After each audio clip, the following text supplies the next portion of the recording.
Eleanor Montgomery was high jumping in open international track and field when most kids her age were wondering what to wear to their junior prom.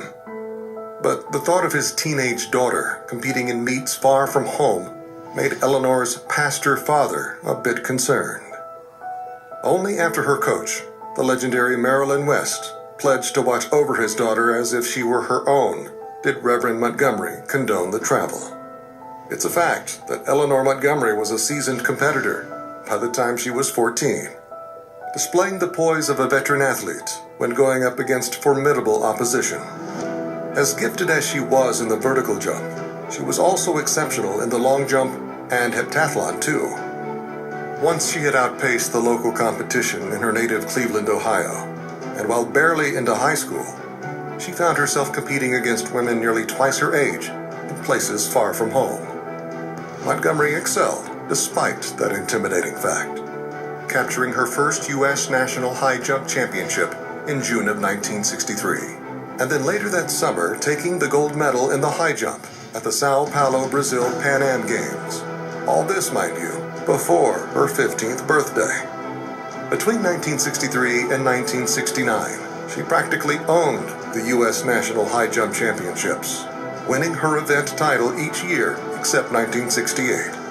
She qualified for the Tokyo Olympics in 1964 and the Mexico City Games in 1968, representing the U.S. in 2 Olympiads before the age of 20. In 1967 at Winnipeg, Canada, she successfully defended her Pan Am Games high jump crown. During her career, not only was she mentored by Marilyn West, but also by Hall of Famer Ed Temple while competing at Tennessee State University. I do believe that Eleanor was fortunate into having 2 of the greatest coaches to mentor her, to guide her. That being Coach West in Cleveland, through AAU, Junior Olympics, and through high school. And when she arrived at Tennessee State University on scholarship, Coach Ed Temple was there. Couldn't have had a better coach to guide her into Olympics and to nationals. Without those 2 coaches, I do not think that Eleanor would have attained all that she has. With West and Temple in her corner, Montgomery was influenced by 2 of the era's foremost pioneers in the growth of women's track and field.